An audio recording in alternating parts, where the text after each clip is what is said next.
Kemudian hadap-hadapan dengan teman sebangkunya.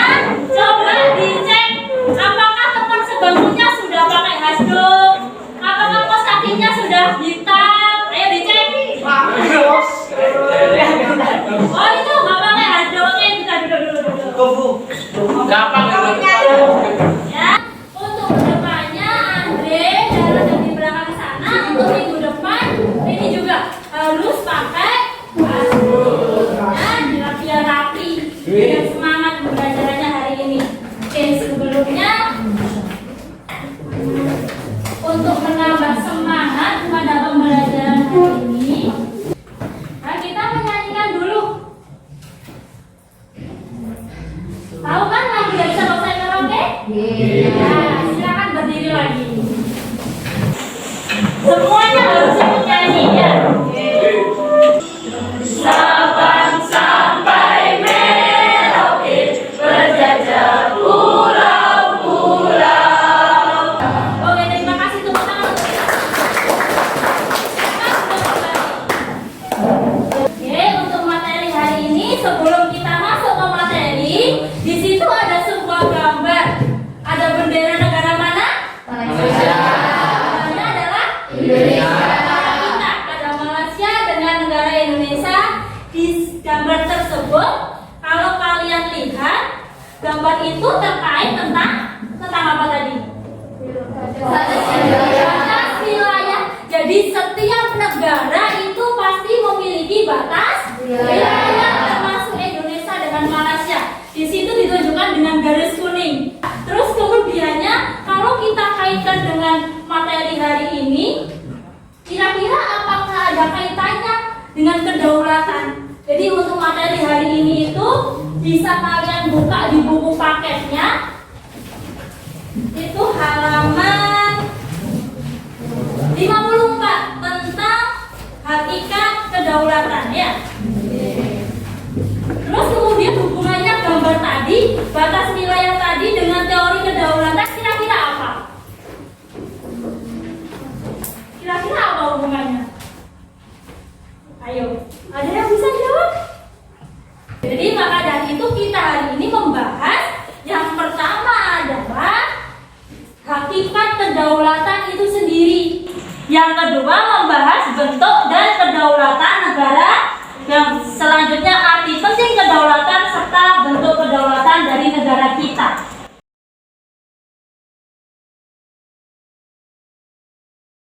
Terus kemudian sekarang pengertiannya. Ada yang tahu pengertian atau kedaulatan itu apa? Yang tahu bisa raise hand atau angkat tangan. Ya silakan, ayo. Pengertian kedaulatan itu sendiri adalah kekuasaan yang tertinggi untuk membuat undang-undang dan melaksanakannya dengan semua cara yang tersedia. Udah seperti itu?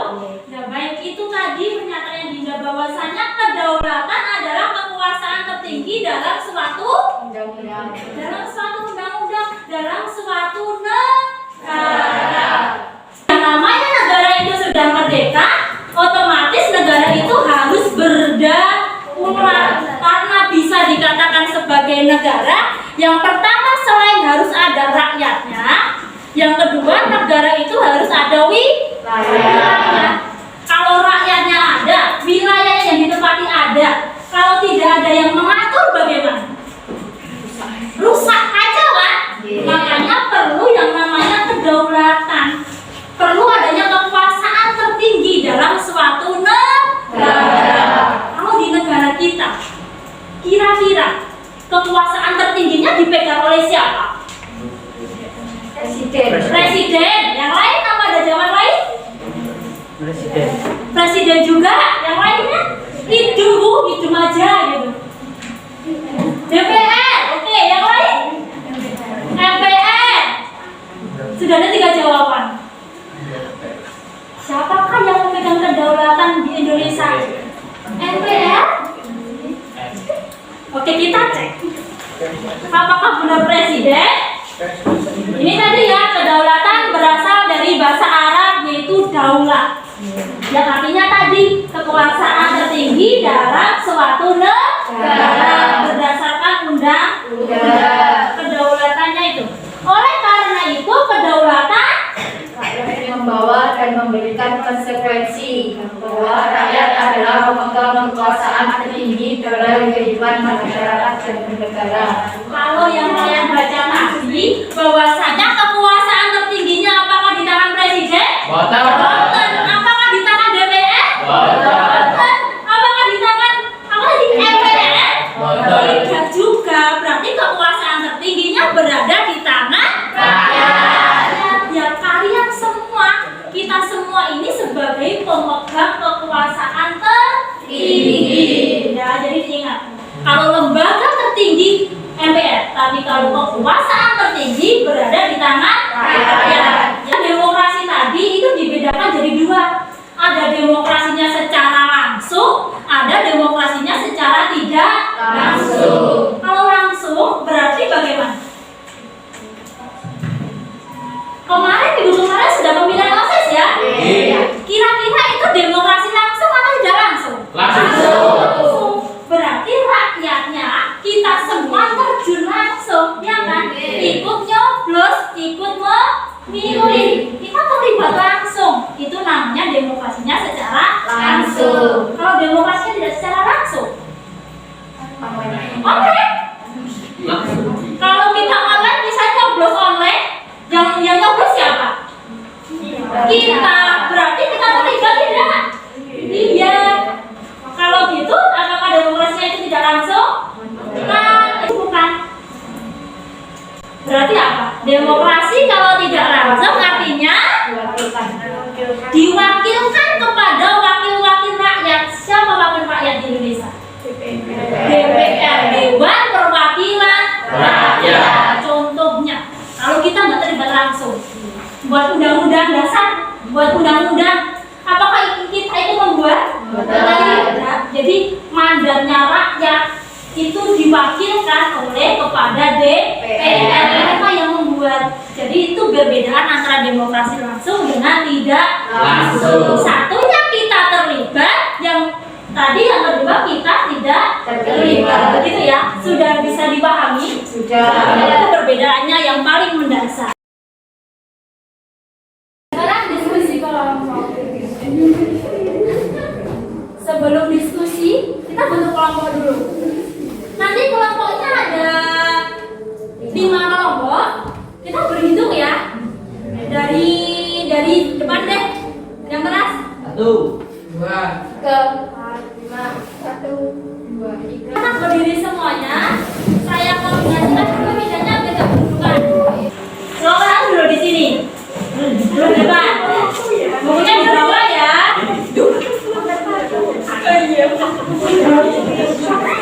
Dari kelompok 1, langsung kelompok 1 dulu di sini.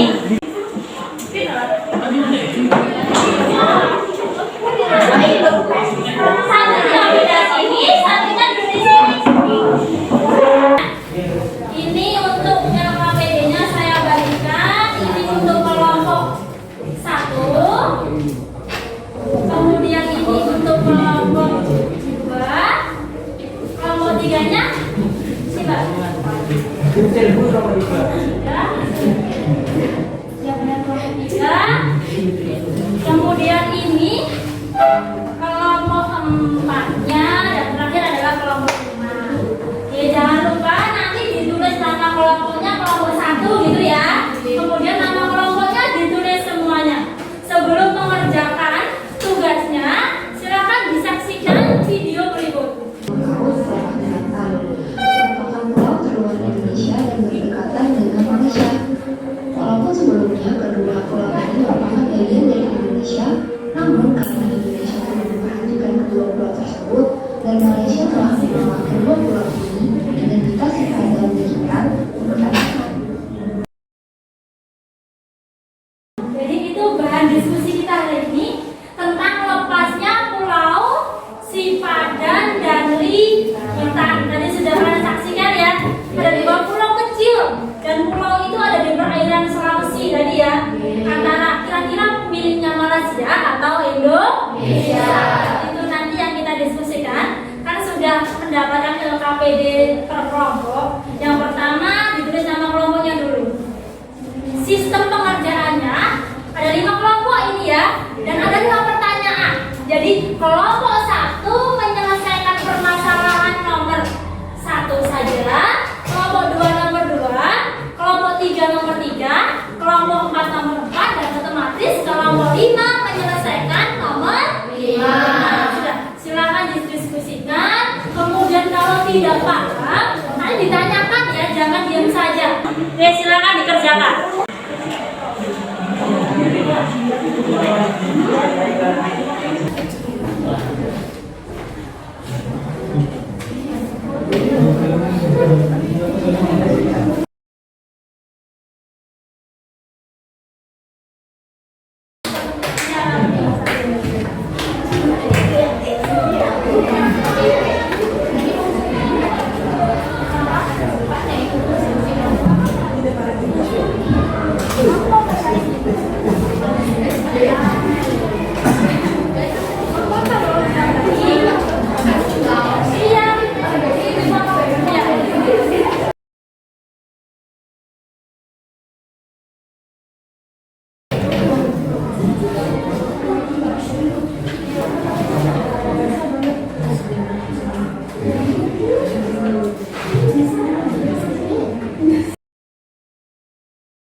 Ya, bisa dimulai. Assalamualaikum warahmatullahi wabarakatuh. Waalaikumsalam warahmatullahi wabarakatuh. Kami dari kelompok 3 akan menpresentasikan hasil diskusi kelompok kami.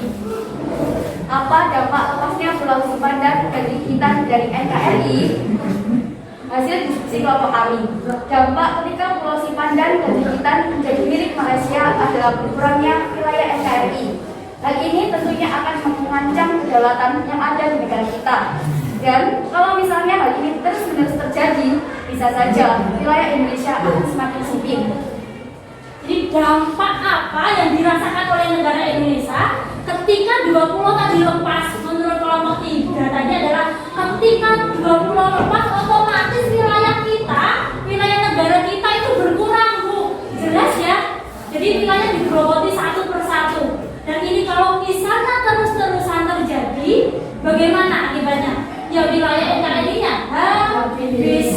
Ya lama-kelamaan kalau kita tidak menjaga kedaulatan, akhirnya hilanglah negara kesatuan Republik Indonesia. Kelompok lain ada yang ditanyakan? Sudah? Sudah jelas? Sudah. Oke, kelompok 3 silakan mengakhiri presentasi. Sekian dari kami. Wassalamualaikum warahmatullahi wabarakatuh. Waalaikumsalam.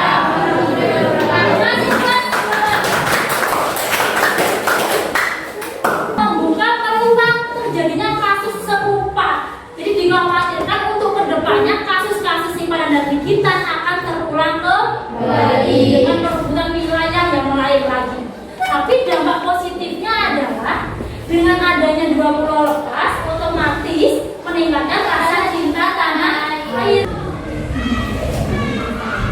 Apa hikmah yang dapat diambil dari peristiwa lepasnya Pulau Sipandan dan Bintan dari Indonesia ke Malaysia? Menurut kelompok kami, hikmahnya adalah menjadi peringatan penting bagi pemerintah untuk lebih memperhatikan pulau-pulau yang ada di seluruh Indonesia, dan diharapkan pemerintah sekaligus kita semua warga negara Indonesia harus turut menjaga keutuhan wilayah negara kita, karena kita tahu bahwa ini merupakan tanggung jawab kita bersama.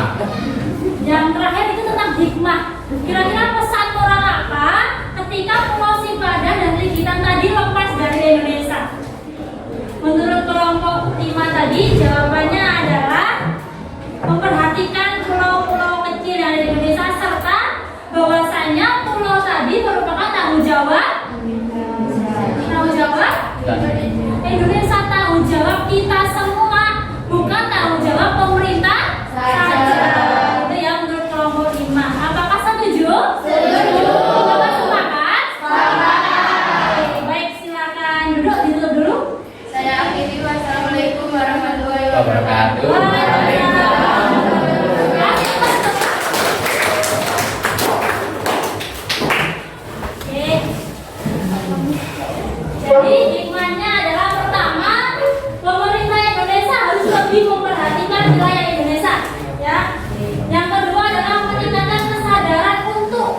Artinya menjaga keutuhan, menjaga kedaulatan NKRI. Sampai di sini ada yang masih belum jelas atau ditanyakan? Sudah jelas semua?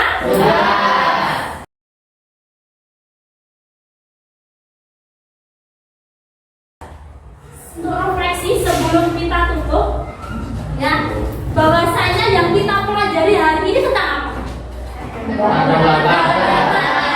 Kedaulatan itu apakah penting untuk sebuah negara? Penting. Kenapa? Karena apa?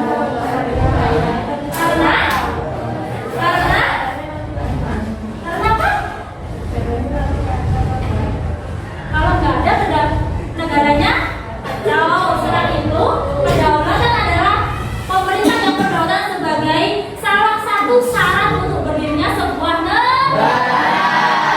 Oke, jadi sudah saya kirimkan di grup itu ada sebuah kuis, ada sebuah game dikerjakan secara individu. Silakan dibuka HP-nya masing-masing. Bawa HP semua kan ya? Silakan dibuka. Masukkan nama ya. Dan dikasih ditulis nama lengkapnya.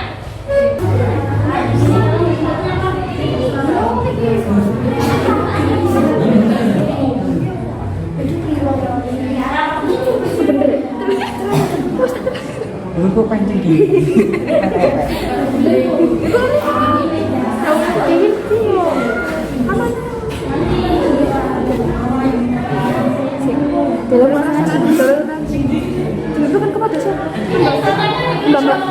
Masyarakat. Ada yang sudah selesai? Sudah selesai ya? Oke. Bagaimana? Gamenya seru? Lebih seru ini ya karena ada poinnya. Jadi ketika kamu semakin cepat menjawab, nanti poinnya juga semakin banyak. Oke, pembelajaran hari ini kita akhiri ya. Ada yang masih belum paham? Sudah paham ya? Oke. Jadi untuk pertemuan selanjutnya kita